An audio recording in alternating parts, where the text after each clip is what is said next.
So we are here to talk about the Working Rules Membership Committee. Due to the fact that unforeseen changes, the member who is supposed to present is not here today. Therefore, I'm going to step up and just talk about the things that have been going on within the committee itself.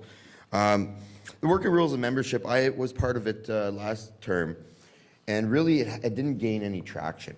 I think one of the biggest reasons was because of the fact that at the end of the day, I was too new, and the members that were part of it, we were not connecting. We weren't jiving.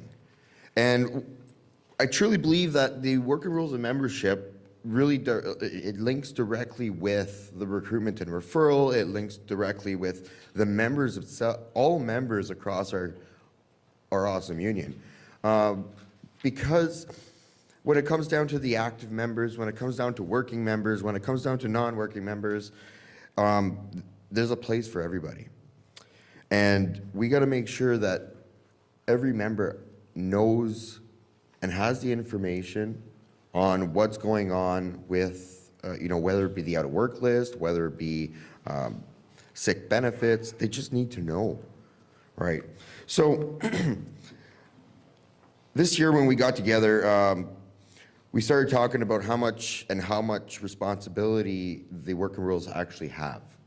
And when we discussed how much responsibilities we have and a lot of the discussions we need to have, this is time consuming and they're critical. This is critical to our union. So what we had decided to do was, first off, was set our budget. We set the budget so that we can actually meet consistently throughout the year and throughout our term to make sure that we hit the marks that have been mandated by the National Executive Board.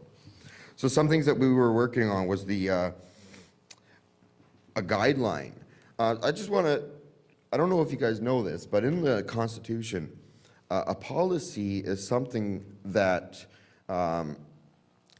is at the back of the Constitution, first of all, and it's done by a lawyer.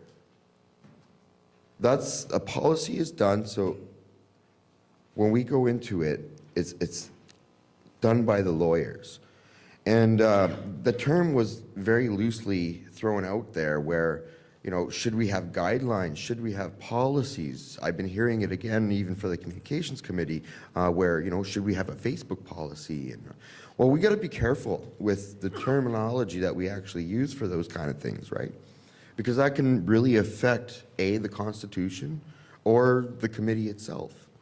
So where I'm going with this, essentially, is we went down the road with a member behavior guideline. Now, yesterday I seen the late resolution about, if you did read it, it was the members, and I correlated directly to member behavior. And so the Working Rules of Membership have been working on this member behavior guideline to ensure that we have processes in place. And this is not a policy, but a guideline so that we can come together and actually talk about things that are actually happening in the workplace. I think it was Michelle who said yesterday, Michelle Smith, sorry, yesterday that we're talking about the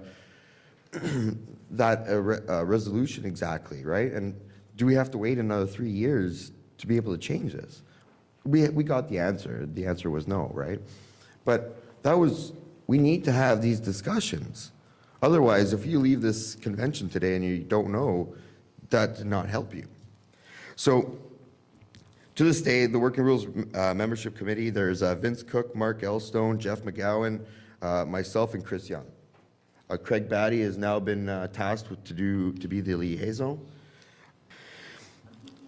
So, based off what I just said about working on the member behavior guidelines, this is something that we really need to be careful as all together, and we need to do it professionally and with the members' input. The next big ticket item that we're working on is the members matrix. We all heard yesterday, I heard multiple names for our non-bargaining unit members, right? They're active members. But we have all these different names, and if we're all on different pages here, we need to come together. And so the Working Rules is going to be updating and making sure that that matrix is done properly. The next topic I just wanted to touch base on, because I know Jeff McGowan really mentioned this, was I just want to make sure that everybody understood the process for the active members. Right? So when the active members apply to the CUSW right now, what happens is we receive the application and it does go through the Working Rules of Membership Committee, at which point they do go through the process of having an interview and making sure that we're doing the two-way back and forth street here with the applicant and the union. So just to clarify on the process of active members was that there is a process in place. And if there's anybody that needs help understanding that or wants some more info, just please ask. And that's all I got. Thank you very much.